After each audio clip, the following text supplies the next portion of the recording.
What do I need to be good at to be great at something? Hello, everyone. You are listening to She Leads with Carly. And in this show, we talk to the absolute best, brightest, and yes, badass leaders. Tap into where your natural curiosity takes you. Just making sure you're not your own roadblock. Even if you do fall, you're going to fall and you're going to learn. Together, let's build a DNA of what it takes to rise to the top and truly make an impact.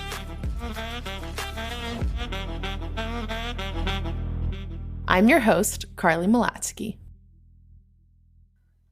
Hello, everyone. I am super excited to welcome our guest today, Annie Pearl. Annie is the VP of Growth and Ecosystems at Microsoft, a role in which she joined just 5 months ago. Prior to Microsoft, Annie has an extensive 10-plus year experience in leading product teams. She began her product career at a financial tech startup before joining Box.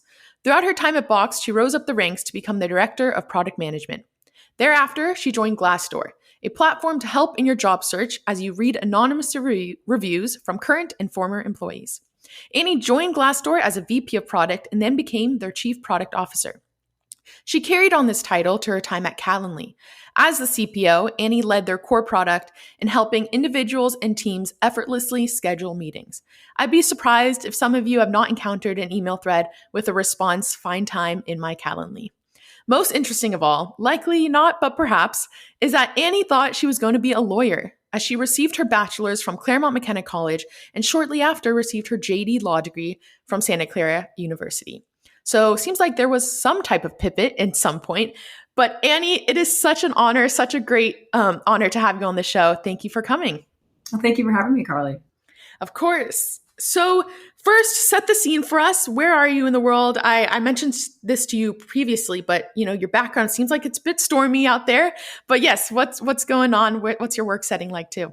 Yeah, so I live up in Marin. So I live in a little town called Tiburon, just north of San Francisco over the Golden Gate Bridge. So for any of you who live in the Bay Area or in San Francisco, you know that the summer in San Francisco is not the warm part of our year. It's usually the fall. So what you're seeing out there is a nice August, or as we call it, Foggust day up here in Marin. Amazing. So Annie, as you know, I love to start the show with going all the way back to 5-year-old, 10-year-old Annie. Where did you grow up and what was your childhood like? Sure. So yeah, I actually grew up here in the Bay Area in a little town called Los Gatos, so not far from where you are, Carly. Yeah. It was a pretty idyllic childhood. My dad was a doctor. My mom was a teacher. I was really fortunate to have what I'd call a very stable childhood, really supportive parents, certainly pushed me, academically and in sports, but really just wanted me to be happy at the end of the day. So, as a kid, I was kind of this interesting mix of very social, but also very focused on academics. So I had this kind of eclectic friend group of people ranging from, those, students in my AP classes to kids I played sports with to kids that were, more social. And so I think, looking back, it was a pretty broad group of friends that I had. And I was really fortunate to have, a pretty great childhood growing up here in the Bay Area. Yeah, that's awesome. And at this time, was law an option then? Or what were you seeing as, this is what I want to be when I grow up? Was doctor maybe an option given your dad, or how were you thinking through it? I grew up in the Bay Area and, sort of during the tech boom of the kind of late 90s, coming up to the 2000s. And so I was around technology. I had, neighbors in our neighborhood who were at, Yahoo and early at Google. And so my family wasn't in technology. As I mentioned, my dad was a doctor, but there was certainly technology and people in tech around me. But what I really wanted to be, growing up, at least in my childhood, was a doctor like my dad.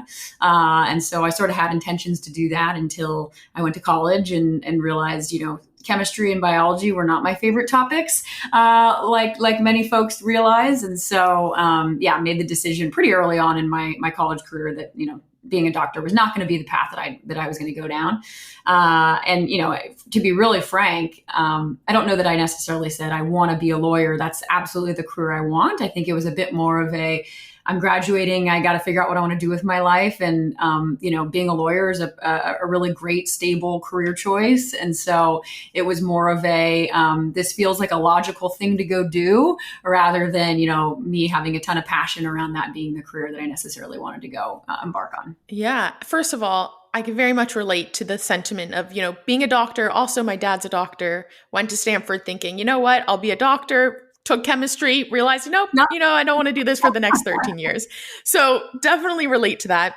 And when you look back at that time where, you maybe probably didn't go the passion route and said, this is secure, how do you view that now for also people that are likely going through that same mental, contradiction there? How do you view it? Yeah, so my journey was I ended up going to law school, but while I was in law school, I actually ended up working for a management consulting firm here in the Bay Area, and we worked with early stage startups, and we helped them with all sorts of things from founder, CEO, and board dynamics to thinking about how to scale out their management and leadership teams.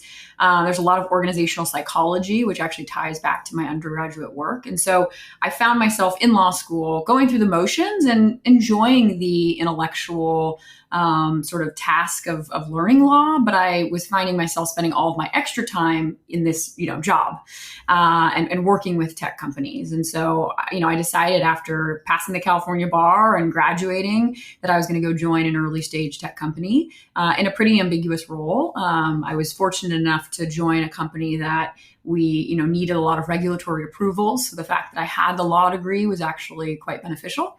And so I took that leap sort of, again, going back to the parents, I think at the time they were a bit, scratching their heads of why I just spent 3 years of my time and a, large sum of money to get a law degree. But I think that was the right time to take a risk. That was the right time to say, hey, I'm going to go explore and scratch this itch of joining a early stage tech company and see see what it's like to really build and see what it's like to really build a company and be in a role to really help grow and scale the organization. So that was kind of my journey from law into kind of joining the early stage tech company. And I think my advice is when you're in those moments, optimizing less for what's the most logical path right in front of you and more for where are you going to be most engaged, where are you going to learn and grow the most, at least in my career, time and time again, has led to better outcomes than maybe what the most logical next choice was in terms of, climbing some sort of ladder or progressing your career in the way that others expect you to.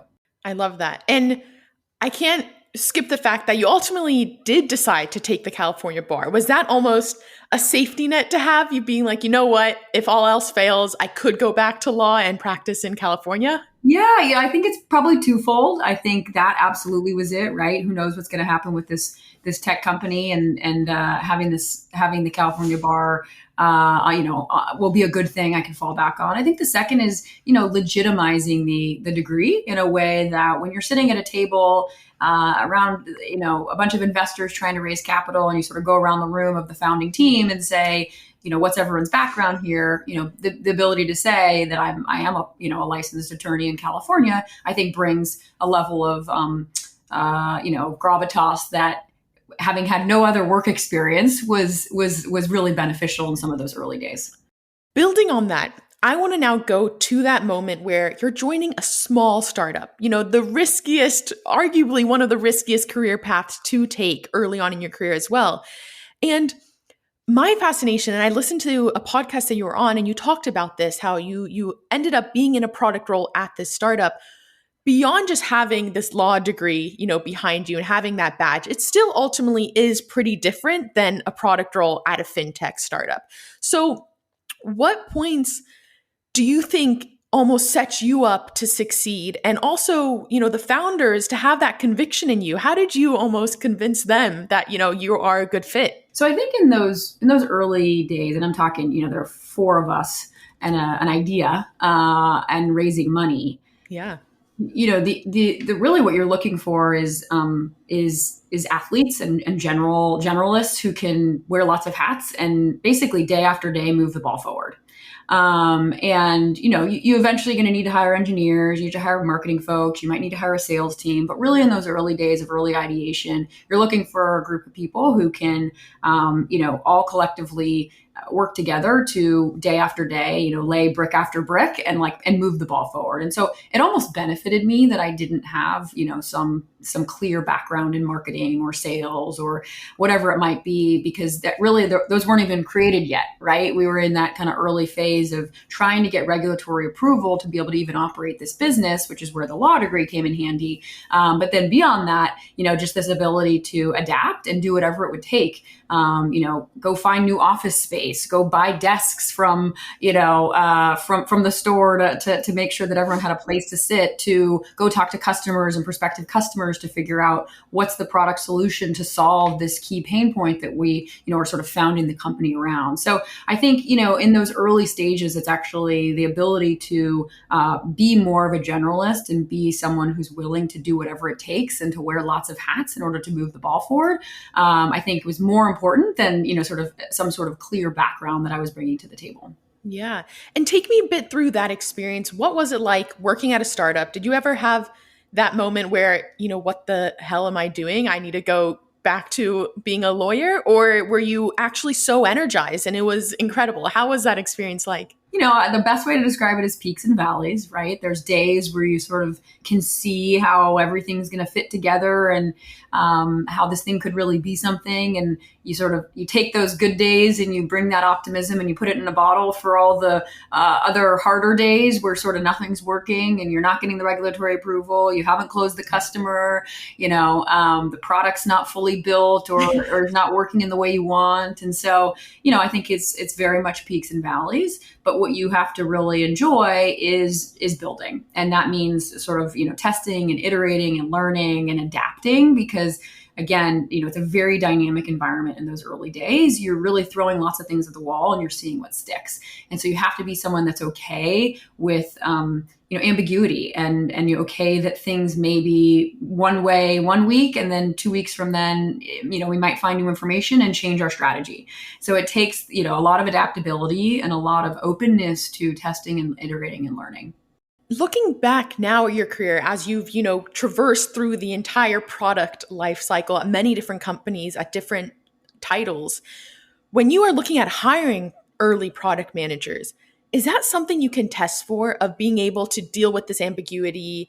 And does that come from like a personality trait, or is it more, an actual test that you're delivering to them? Yeah, I think when you're talking about hiring product managers, I think it varies at each stage of a company's growth in terms of what you need out of the product managers. And so in those early days, as I mentioned, it's really much more around,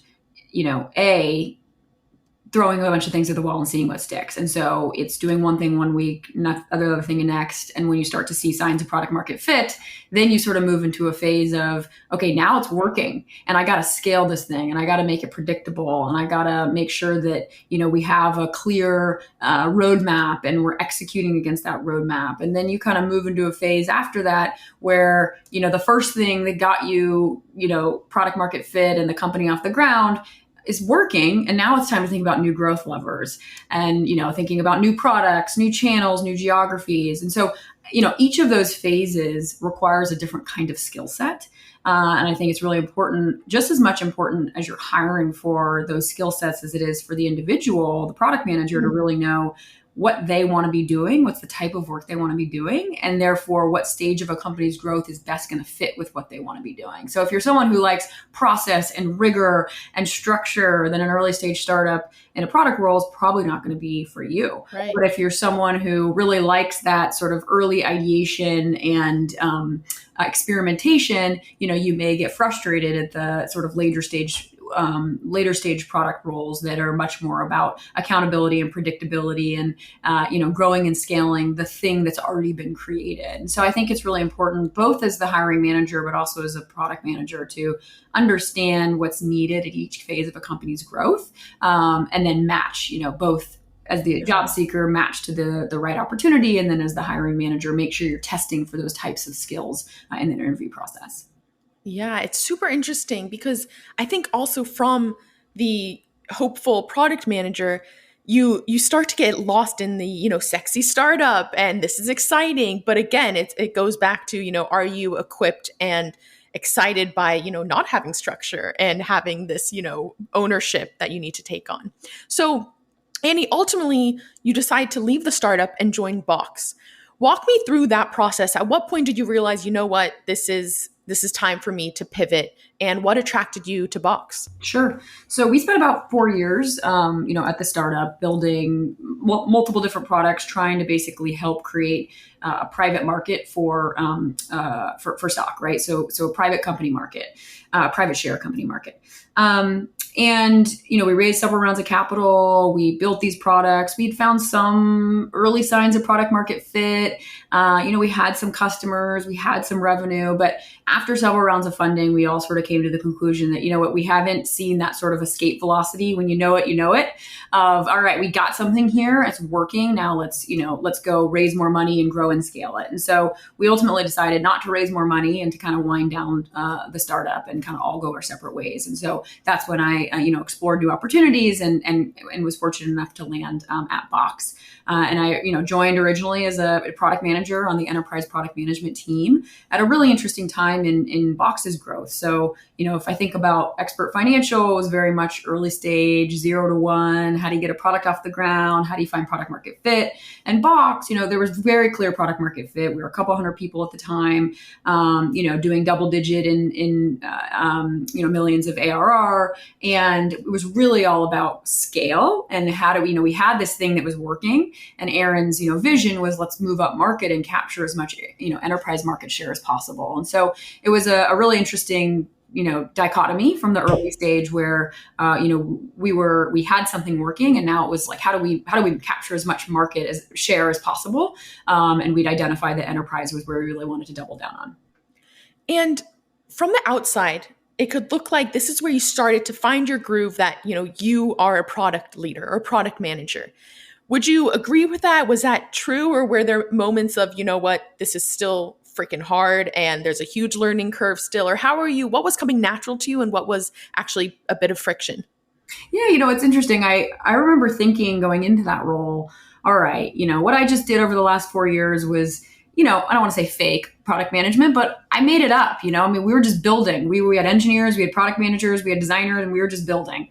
And that was also 2009 to 2012, where very different than the world today in terms of the amount of literature and blogs and podcasts around product management. So there was way less formality around, sort of what it's like to be a great product manager and how to think about building your product career. So I really felt a lot of what we were doing was just, learning by doing. And so I thought I'd get to Box and they'd say, all right, here's the manual. What you did before at your startup was sort of fake product management. And here's how you do it for real at a real company. And what I think was most fascinating was, that certainly wasn't the case, right? I think we were a mature organization with a great product organization, but we were still learning about best practices and sprint planning and how do you organize a team. And so in a good way, I felt like I had the opportunity to kind of help grow and mature the organization over the time I was there, as we were also maturing and growing as a product organization. So, I certainly came into the role with, I would call, not knowing whether I was going to be fish out of water or whether, or whether I would fit in really well. And I think I was really fortunate enough to be there at a time when, we could kind of both, the organization and myself, both grow and build together. And from that personal growth, did that require, and this will actually come up again at Glassdoor and your experience through that acquisition, becoming CPO,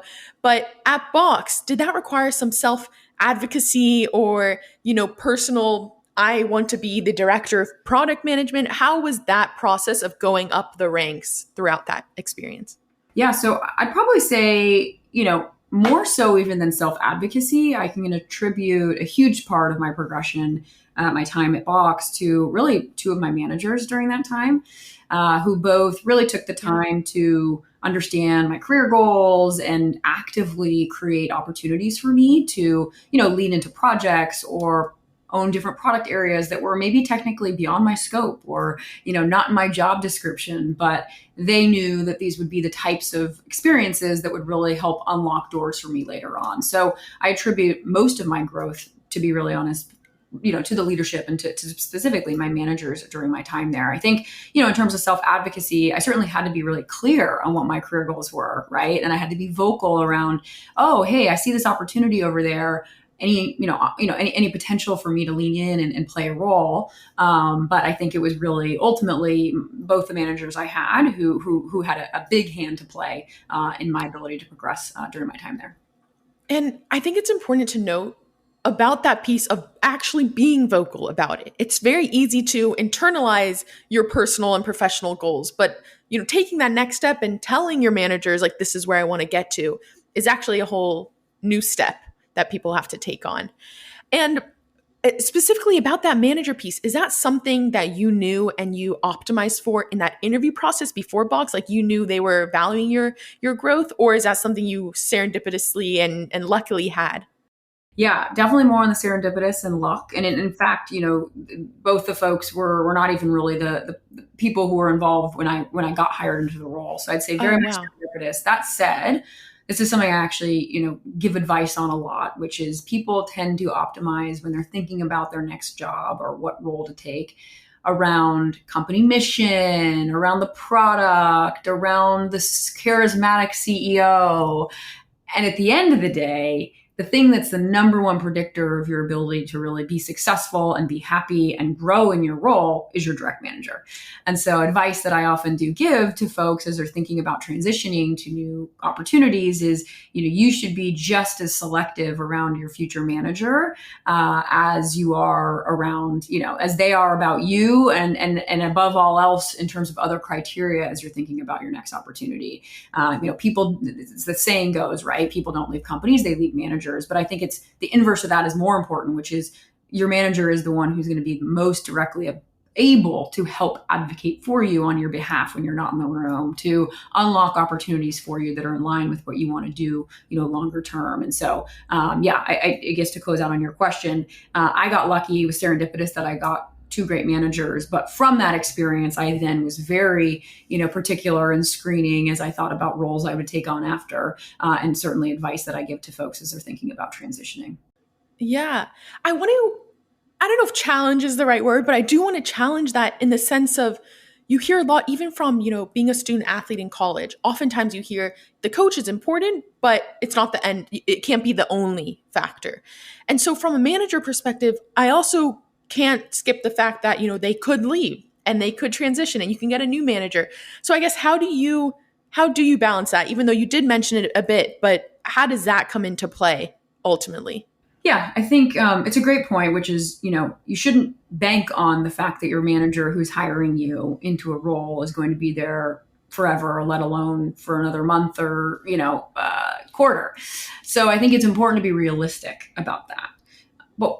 And you can't control that either, right? So I think what you can do though is you can at least try to have conversations during the interview process with that manager if it's someone that you're getting to the offer stage and you're sort of negotiating, to help have a real candid conversation around expectations for how long they see themselves in this role. How do they think about succession planning? How do they think about, their careers?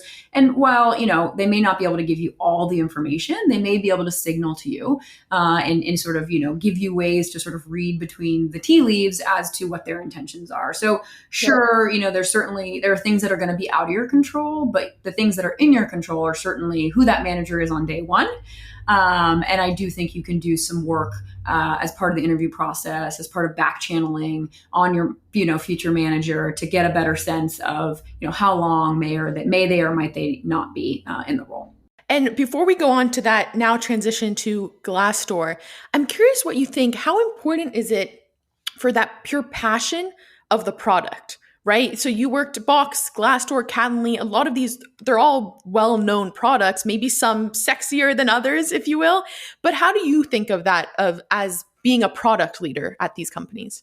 Yeah, I think it's a personal decision. I think for me, it is really important to be working on a product where I could relate to that product, where I understood the value of the product. And so I've kind of, pretty intentionally taken product roles the throughput between Box to Glassdoor to Calendly has been, there's sort of a consumer element to these sort of B2B products, right? So Box it's a B2B product. We sell into CIOs and the IT teams, but at the end of the day, it's end users in an organization that have to use that product.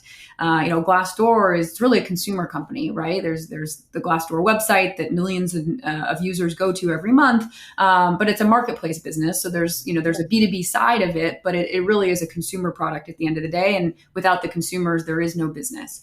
And similarly with Calendly, right? It's a you mentioned it. Most people have seen in some email correspondence, a link to someone's scheduling page. So for me, it's been very important to have products that I feel I can relate to, and that I can understand sort of the value around. But that's not how everyone feels. I think there's certainly product leaders out there that are sort of agnostic to the product itself, and far more interested in things like what's the organizational challenges they're going to have to address, what's the mission of the company, what's the leadership team that they're going to be working with. So I think it's something that pretty much it varies quite a bit in terms of how different product leaders, sort of think about their framework for how they're going to evaluate what role to take. But I think for me personally, it's been important to work on products that I can kind of relate to and find value in as a consumer.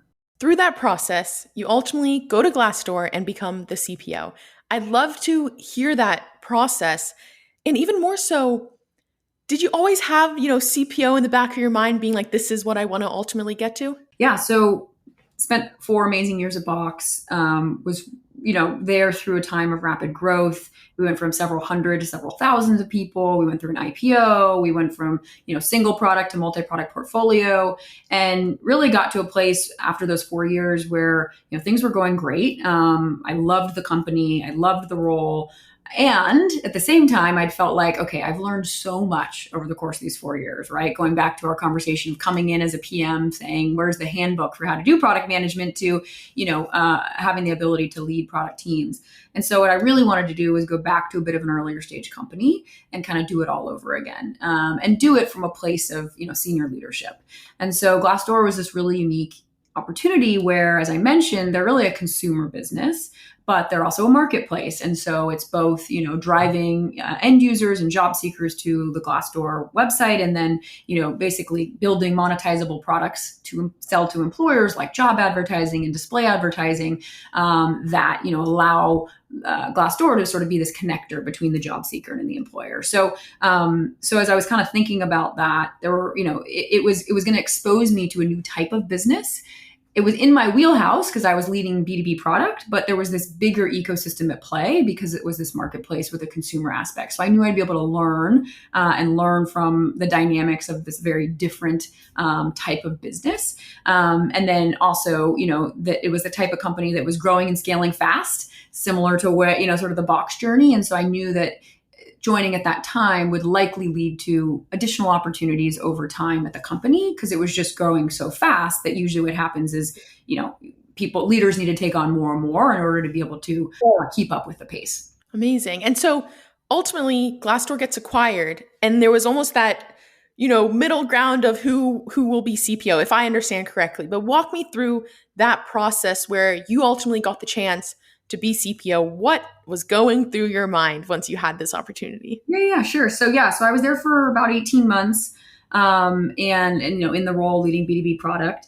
And then we got acquired, and our CPO at the time left, and so I got the opportunity to take over and lead all product and design. So they decided when she decided to leave, our CEO decided, as opposed to going to hire externally, we're going to promote within, and promote me into that role. So I was certainly not something I was expecting, but of course was very excited about the opportunity. And again, just to go back to, for me, learning and growing is just like at the core of every role I take. And so more so than the title of CPO, I was much more interested in, wow, all of a sudden I get to really learn and immerse myself in both sides of this marketplace, and really think about the dynamics of how do you grow, users and traffic and engagement to, Glassdoor.com, and then how does that feed into the monetizable products that we want to build and sell to employers. So I was very excited, very humbled, very, felt very fortunate to get the role. But I guess the title to me was a little bit less of the big thing. And it was more, I get to really own this whole machine, and that will just, force me to learn and grow in new ways. I talk about imposter syndrome, right, a lot on this podcast. And I want to know, maybe, my guess is that was a moment where imposter syndrome could come up, right? Being the CPO, the leader of product for the entire company. Is that true, or what? Did you ever have a sense of imposter syndrome? And if so, how did that manifest? I was fortunate because I grew up at the company, right? I got promoted from within, into the role. And so I had the benefit of 2 years of, building relationships, of impact I've delivered to the company, and really trust, right, at the executive team level. And so, I don't know that I would say I had imposter syndrome, because I had this sort of I was coming from a place of knowing. I knew how the business worked. Yeah. I knew the challenges of the product. Now, that said, I think the biggest transition for me really was going from, okay, I'm a functional leader, to I'm now a member of the executive team.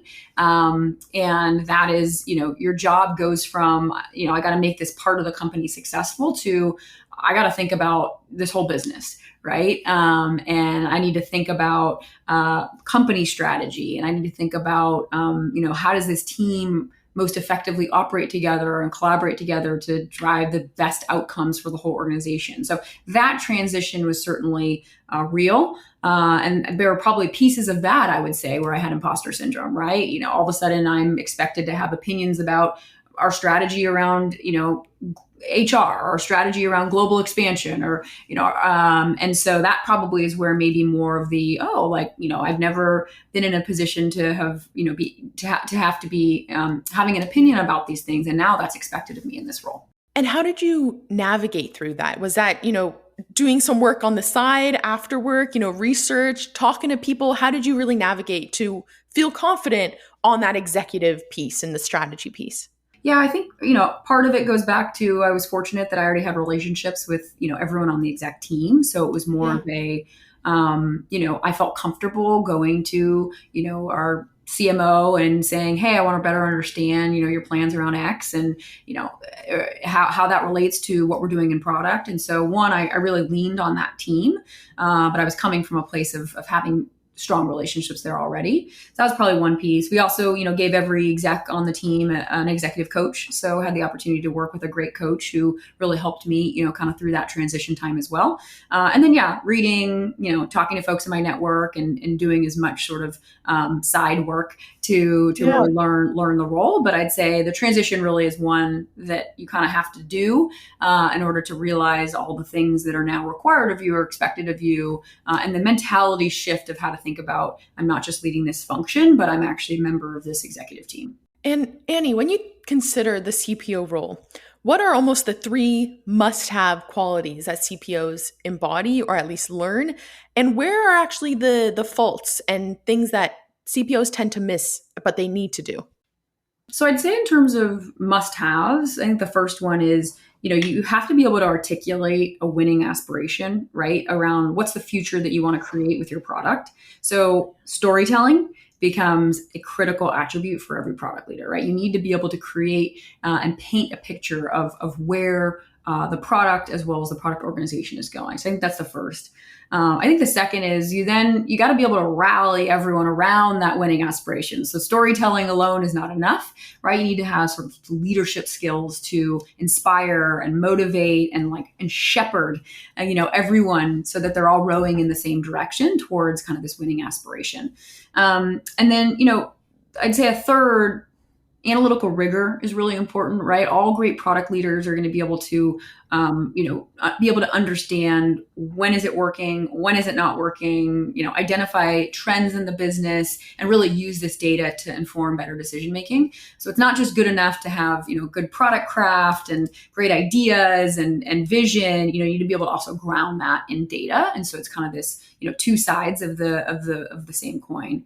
The last piece I'll say is, org building is incredibly important, right? I think hiring product managers and designers and researchers and building out the product management and product leadership team is a really important aspect of your ability to be successful. So if you don't have a great eye for talent, or you don't understand how to sort of configure and build and scale a product org, you can have all the great ideas and you can have, all great individual contributors, but you got to be able to really bring them together and really build a world-class organization.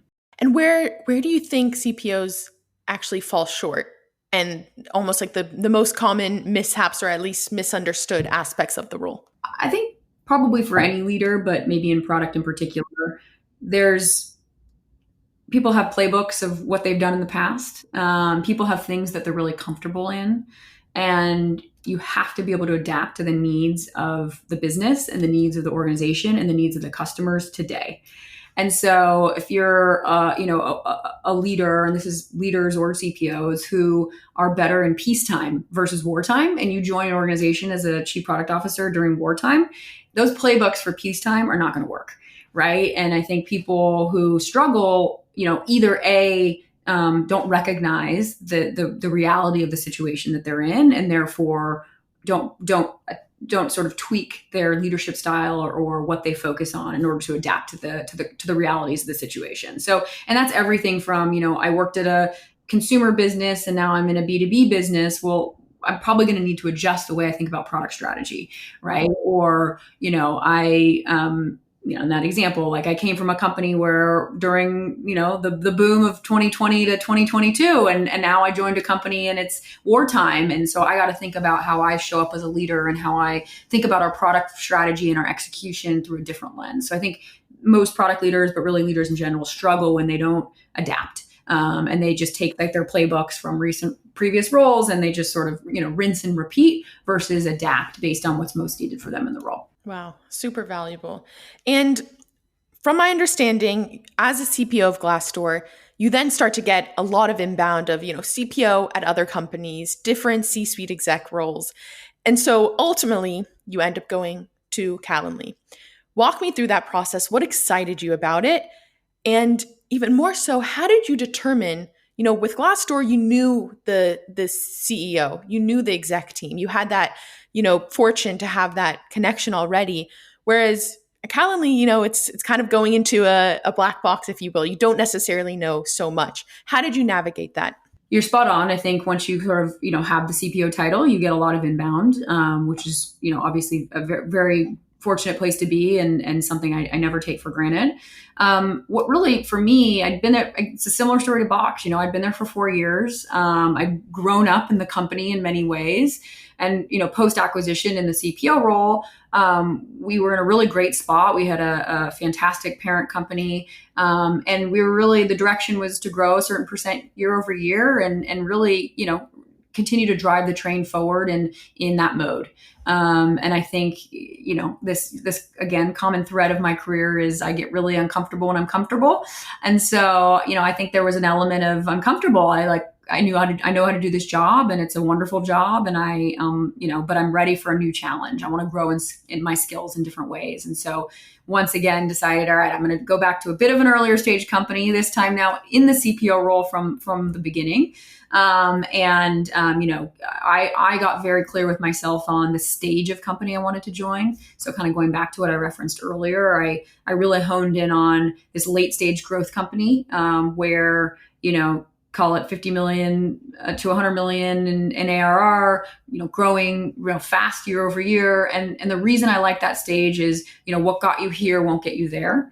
And usually the challenges that come in that late stage growth company role are, you got to find new growth levers, right? You're either moving up market, you're building new products, you're activating new channels, you're growing internationally. And so I like the challenges and problems that come during that phase of growth. So that was how, just sort of the impetus behind even looking was just me really saying, all right, I'm ready to go back to an early stage company, do this kind of all over again, and do it from the helm from the beginning. And then, was fortunate enough to find the Calendly opportunity, which is a beloved product. And it was, going through a time of rapid growth. Actually, just touching on that piece where I love that. You mentioned you start to get uncomfortable when you're too comfortable.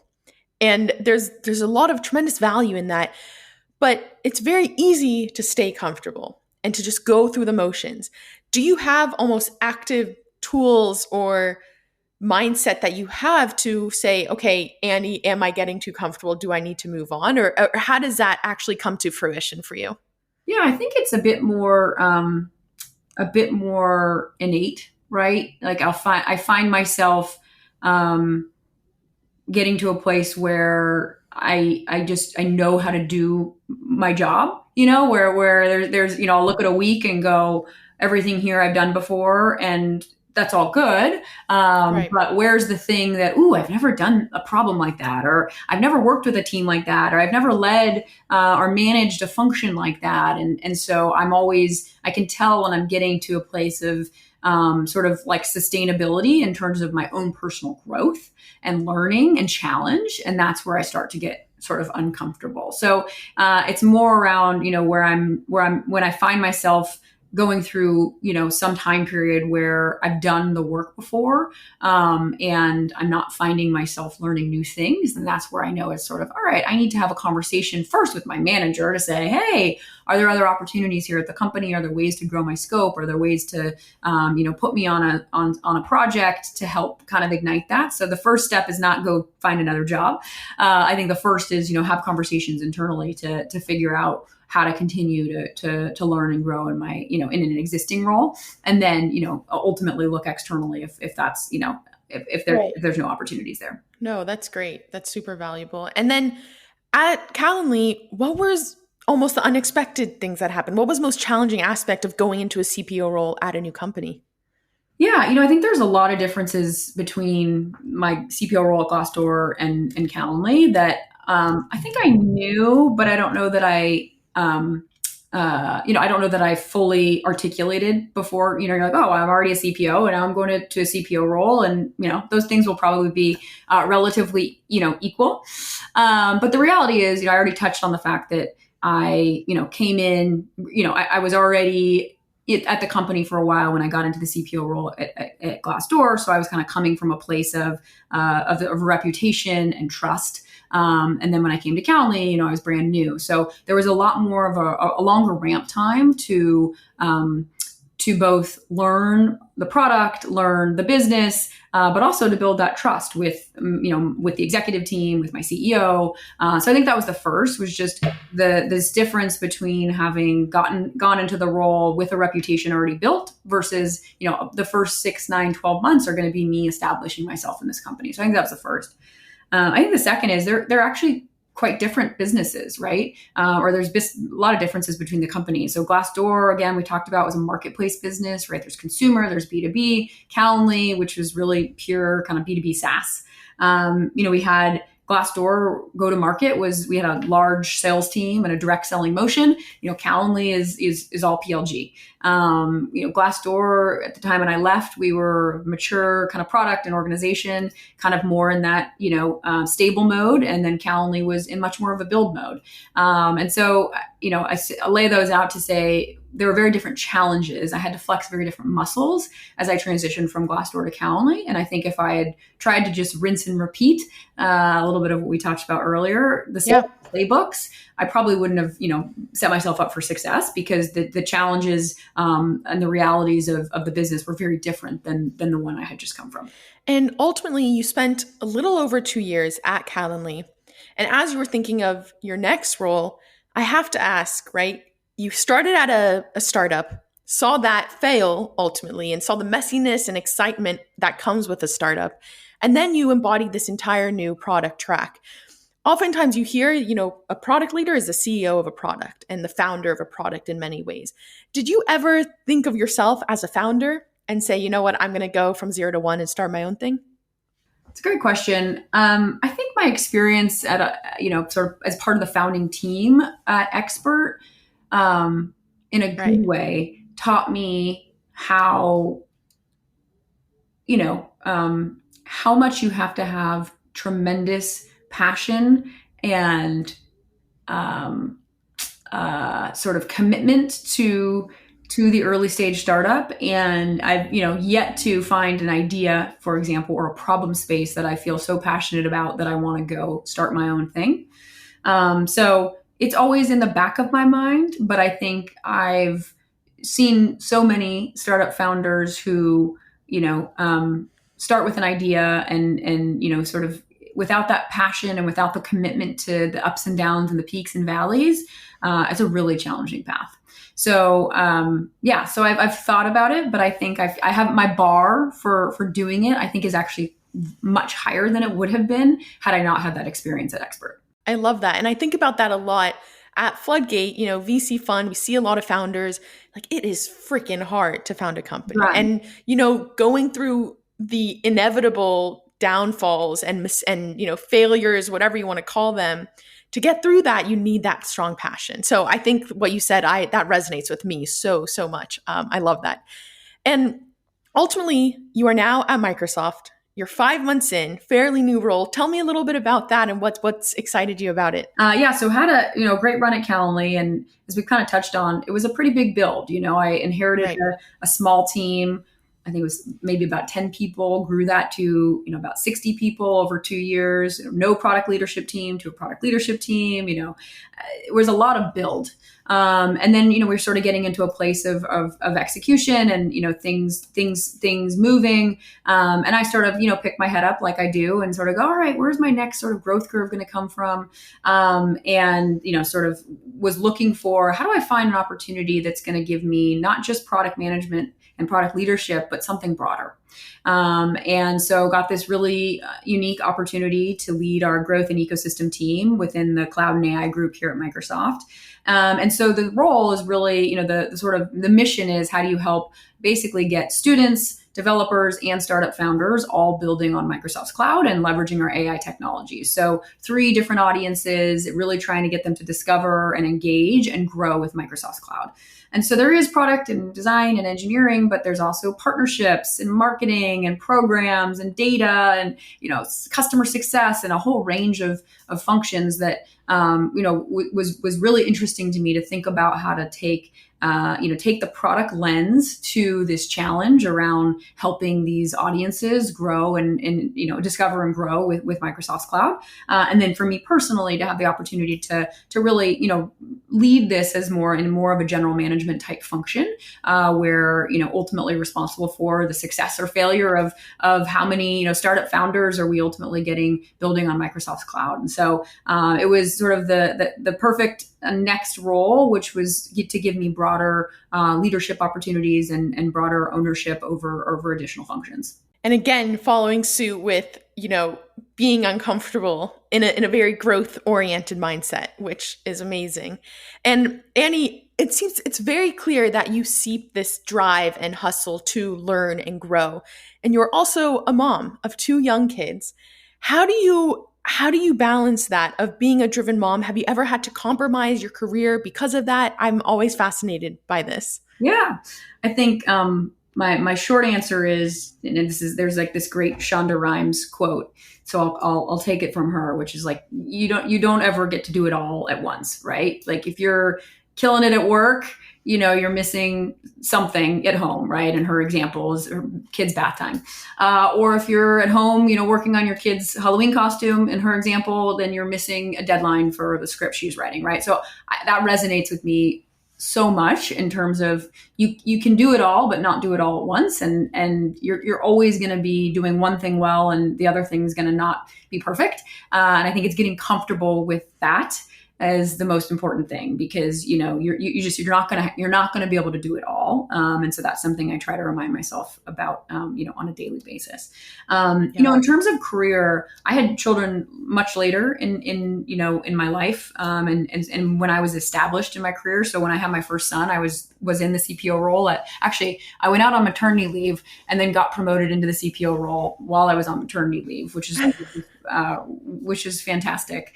And so, I was already pretty established.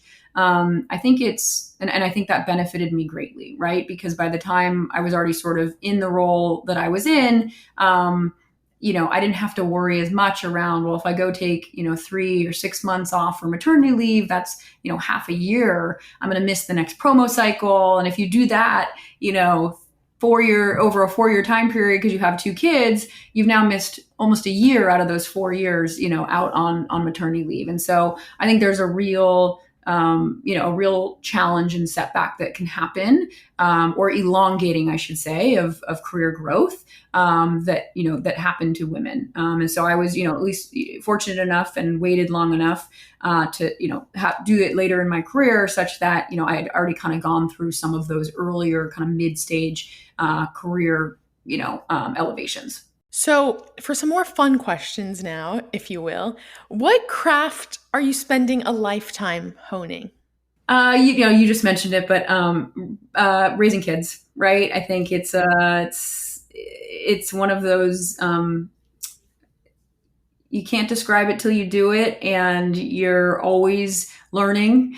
Every phase of your kid's growth comes with different challenges and different wonderful things. And so the minute you think you have a handle on the newborn stage, all of a sudden they're walking, and you got a handle on they're walking, now they're a toddler talking back to you, and I haven't gone past the toddler phase, but I imagine it just continues that way. So it's a craft that I will continue to have to hone over the sort of rest of my life. And if you asked my mom, I think she would agree with you with her 3 daughters. So, Annie, what is your superpower as Annie, a human being, if you will? Yeah, I think I've always had this ability to connect with people, to be genuinely curious and interested in hearing people's stories and listening and understanding and empathizing. And so I think that's helped me from a leadership perspective, because I start with sort of the human connection. And I think that shows up in sort of the teams I build and the way that I lead. I love it. Annie, thank you so much for coming on the show. It was amazing. Thank you. Awesome. Thank you so much, Carly. Thank you so much for listening to the show this week. If you enjoyed, please spread the word. Tell someone about She Leads or post about it on social media and tag us. If you want to contact us, feel free to send over a message through the She Leads Instagram page at sheleads.show. If you want to follow us on Twitter, our account is at SheLeadsShow, and mine is at Carly Malatsky.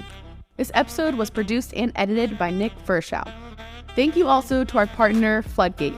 If you're passionate about startups and want to learn more about the starting journey of those who have built groundbreaking companies, I highly recommend listening to Starting Greatness with Mike Maples Jr., the founding partner of Floodgate. He has an incredible show that, in my opinion, is definitely worth your time. Thanks again.